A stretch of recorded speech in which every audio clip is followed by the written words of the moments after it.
कि लक्ष्य और लालच में क्या फ़र्क होता है, इसको डिफ्रेंशिएट कर पाना लोगों के लिए एक बहुत मुश्किल है, टास्क है। तो लक्ष्य बड़ा, लालच छोटी, क्या यही है सफलता की जड़ी बूटी? इसको आज हम लोग समझते हैं। कहानी से समझेंगे। एक गांव में मुखिया जी रहते थे और उनसे लोग सलाह लेने दूर दूर से आते थे। उनको बहुत बुद्धिमान मानते थे। उनसे रोज़ लोग अपनी समस्याओं का समाधान लेने के लिए आते थे और लोग उनको बहुत मानते थे। लेकिन उनका जो बेटा था उनकी कोई वैल्यू नहीं करता था। वो हमेशा बोलता रहता था कि पापा दिन भर ज्ञान बांटते रहते हैं, और उनकी कोई वैल्यू नहीं करता था, कोई बात नहीं मानता था। ये देखकर मुखिया जी बहुत परेशान रहते थे। सोच रहे थे मैं क्या करूं अपने बेटे के लिए। उसको रोज समझाते थे कि तुम दिमाग लगाओ बिजनेस में, कुछ आगे बढ़ जाओ, कुछ तरक्की कर जाओ लाइफ के अंदर। लेकिन उसको तो बस केवल पैसा उड़ाना था, बाकी किसी चीज़ से कोई मतलब नहीं थी।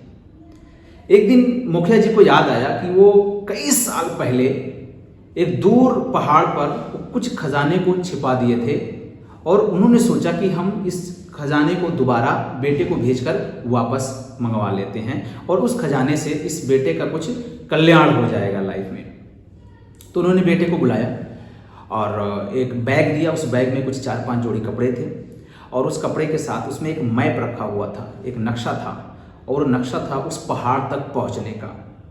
और बोला कि बेटा यहाँ तक आपको जाना है, और एक बहुत ही कीमती खजाना हीरे जवाहरात वहाँ पे बहुत वर्षों मैंने छिपा दिया था, और इस जगह से आपको लेकर आना है।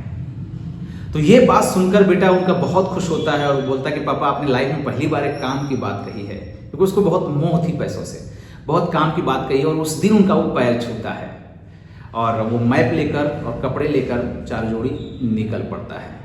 काफ़ी लंबा सफ़र होता है, कई महीनों गुजर जाते हैं। उस बीच में उसके साथ काफ़ी घटनाएं होती हैं। कोई उनकी मदद करने की कोशिश करता है, कोई उसे लूटने की कोशिश करता है, कोई उसके साथ धोखा देने की भी कोशिश करता है। इन सब समस्याओं से लड़ते लड़ाते वो कई महीनों के बाद उस जंगल के पास पहाड़ पे पहुंच जाता है जो नक्शे पे दिया हुआ है। और पहाड़ के पास एक पेड़ है, उसी के नीचे उसको छिपा दिया गया था। वो 2-3 दिन वहाँ पे रुकता है उस पहाड़ पे, उसकी खुदाई करता है, चारों तरफ उसके देखता है, तो वहाँ पे कोई भी जवाहरात नहीं है, कोई भी हीरा, कोई भी खजाना उसके अंदर नहीं है।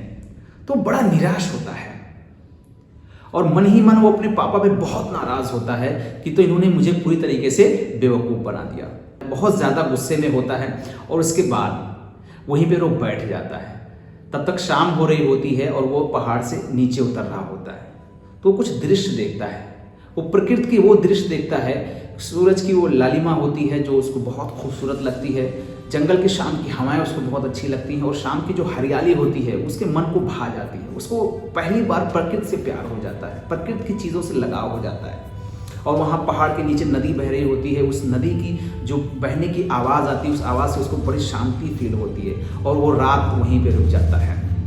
दिल को बड़ा शांत करता है, उस प्रकृति को देखता है, उसी को एंजॉय करने लगता है। और उसके बाद फिर वो सोचता है कि अब हम घर की तरफ बढ़ते हैं। तो उसके दिमाग में एक बात आती है कि जिन लोगों ने उसकी मदद करी थी, क्यों ना उसकी वो मदद करे। और वापस उस गांव में, जिस गांव से होकर आया है, गांव के लोगों की जाके मदद करता है। कुछ दिन तक उनके खेतों में काम करके उनकी हेल्प करता है, और वहाँ से कुछ पैसे कमा के कुछ जोड़ी कपड़े भी लेता है, क्योंकि वो उसी 4 जोड़ी में कई महीने गुजार चुका था।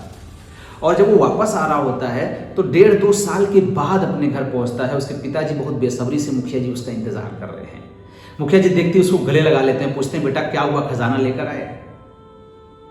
तो निराश होकर बोलता है और एग्रेसिव होकर बोलता है कि वहाँ पे कोई खजाना नहीं था, मैं फालतू में दौड़ा। तो उन्होंने बोला कि चलो ठीक है, खजाना नहीं है आया, कोई बात नहीं, ये बताओ सफ़र कैसा रहा, कितना एंजॉय किया? तो उसने बताया कि जिस लक्ष्य के लिए मैं भाग रहा था वो तो मुझे नहीं मिला, लेकिन जब मैं वापस आ रहा था और जो पल जिन लोगों के साथ मैंने बिताए हैं शायद वो दोबारा नहीं मिलेगी। वो जो मैं दृश्य देखकर आया हूँ शायद वो दोबारा नहीं मिलने वाला है। तो उस मुखिया ने भी यही चीज़ बताई कि लक्ष्य को लेकर अगर चल रहे हो बहुत बेहतर बात है। एक सीख देने के लिए मैंने तुमको उस पहाड़ तक भेजा था। किसी भी लक्ष्य को, किसी भी टारगेट को लेकर आप चल रहे हो, बहुत अच्छी चीज़ है, लेकिन उस लक्ष्य और टारगेट के लेकर चलने के लिए इतना मत लीन हो जाना कि अपनों को ही भूल जाना, अपने रिश्ते को भूल जाना, लोगों से व्यवहार भूल जाना, लोगों से बातचीत की टोनिंग भूल जाना। यानी लक्ष्य तो बड़ा होना चाहिए, बट उस लक्ष्य के साथ जो लालच मिक्स कर दिया गया है वो लालच बड़ा नहीं होना चाहिए, वरना वो लालच भी लक्ष्य को बिल्कुल खत्म कर देगा, जैसे एक दीमक लकड़ी को खत्म कर देती है।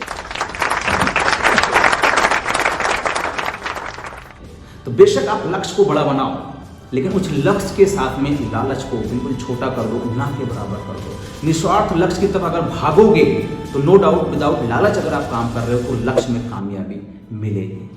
बिल्कुल इसी कहानी